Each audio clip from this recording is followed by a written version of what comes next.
Hi and welcome to lesson number 3 of section number 3। इस section में basically हमने life cycle के हवाले से बात की हैं और अब मैं आपको बताने जा रहा हूँ सेक्शन नंबर 3 के लेसन नंबर 3 में कि प्रोजेक्ट लाइफ साइकिल की टाइप्स क्या होती हैं। जनरली हम प्रोजेक्ट की लाइफ साइकिल को दो टाइप्स में डिवाइड करते हैं, एक को हम कहते हैं प्रिडिक्टिव और दूसरे को हम कहते हैं adaptive.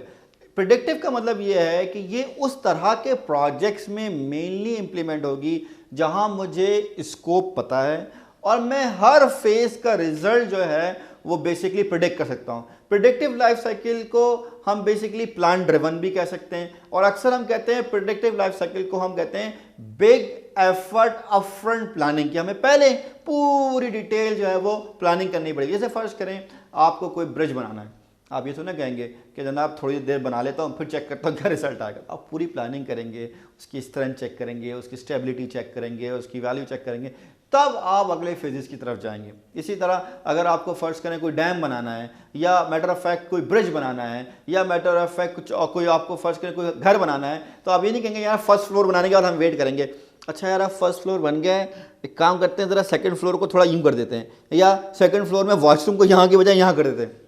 You will not do that. तो अगर कोई ऐसा प्रोजेक्ट है जिसका स्कोप डिफाइंड है, जिसकी ओवरऑल रिजल्ट्स आर एक्सपेक्टेड हैं, तो फिर आप उसको किससे करेंगे? प्रिडिक्टिव लाइफ साइकिल से करेंगे। जो दूसरा हमारे पास कॉन्सेप्ट है उसे हम कहते हैं एडॉप्टिव लाइफ साइकिल, जिसको हम एजाइल भी कहते हैं। एजाइल का मतलब ये है कि शॉर्ट आइट्रेशंस हैं, मैं पहले कुछ करूंगा, उसका रिजल्ट आएगा, फिर उसकी बेसिस पर फिर मैं जो है आगे जो है कुछ ना कुछ चीज़ को डेवलप करूंगा।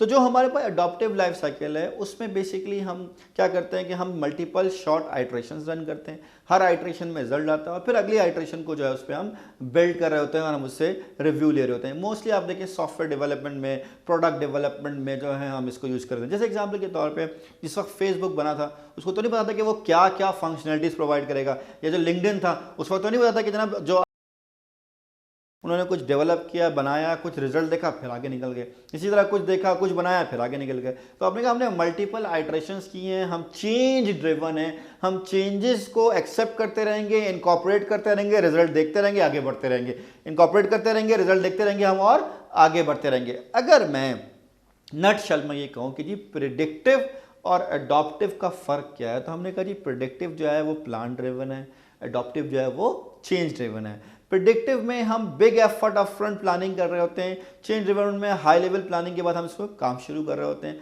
लेकिन जो सबसे इम्पॉर्टेंट एस्पेक्ट है, जो सबसे इम्पॉर्टेंट बात है वो ये है कि हम प्रिडिक्टिव लाइफ साइकिल में अपने स्कोप को फ्रीज कर देते हैं। जैसे मैंने कहा फेज़ 1 साइट सर्वे ये होगा, फेज़ 2 साइट डिज़ाइन ये होगा, हमने स्कोप फ्रीज कर दिया। मुझे पता है कि फेज़ 1 में साइट सर्वे होना, ये मेरे फेज़ 1 का स्कोप है। पूरे प्रोजेक्ट का स्कोप है कंस्ट्रक्शन ऑफ अ रोड या कंस्ट्रक्शन ऑफ अ ब्रिज या कंस्ट्रक्शन ऑफ अ डैम या कंस्ट्रक्शन ऑफ अ होम।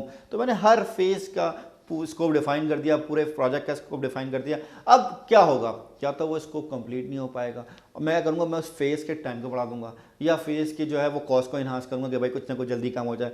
तो स्कोप प्रिडिक्टिव में फ्रीज है, बाकी चीज़ों को हम वेरिएबल करके कोशिश कर रहे होते हैं करने, ऑल्दो हमने प्रोजेक्ट को with in time, with in cost and with in scope perform कर रहा है। इसके कंट्रास्ट में अगर मैं एजाइल की बात करूं तो यहाँ मैं स्कोप फ्रीज नहीं करता, यहाँ मैं टाइम फ्रीज कर देता हूँ। मैं कहता हूँ कि जी आपके पास 2 वीक्स की आइट्रेशन है, यानी कि आपके पास 10 दिन की एक आइट्रेशन है और आपने इन 10 डेज में बेसिकली ये काम करना है। अब उन 10 डेज में आपके पास 3 ऑप्शन आ सकते हैं। या तो आपके पास ये होगा काम खत्म हो गया 10 डेज में, जितना 10 डेज का काम था उतना ही 10 डेज में हो गया, नंबर 1।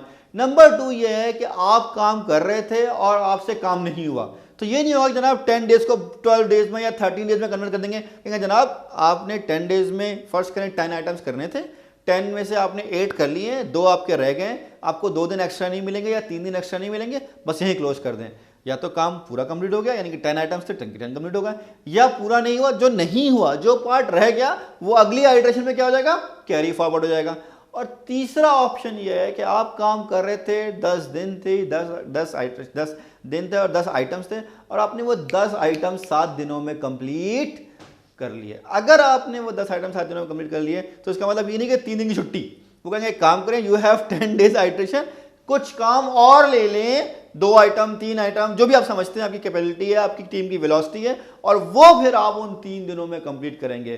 तो in a nutshell predictive life cycle में हमने स्कोप को फ्रीज किया और एडॉप्टिव लाइफ साइकिल में हमने बेसिकली अपने टाइम को फ्रीज किया। तो this is the overall difference between the adaptive life cycle and predictive life cycle. और जब भी आप प्रोजेक्ट को प्लान करते हैं, मैं समझता हूँ जो पहला काम है उसके स्कोप को रिव्यू करना, ऑब्जेक्टिव्स को देखना नहीं है, बल्कि बेसिकली वो ये है कि आप ये देखें कि ये प्रोजेक्ट किस टाइप की लाइफ साइकिल से होगा और उसके फेजेस कौन कौन से होंगे। नेक्स्ट लेसन में, लेसन नंबर 4 में बेसिकली मैं आपको प्रोजेक्ट लाइफ साइकिल और प्रोजेक्ट मैनेजमेंट लाइफ साइकिल के हवाले से बता रहा हूँ एंड देन फिर हम फर्दर आगे बढ़ेंगे। Thank you.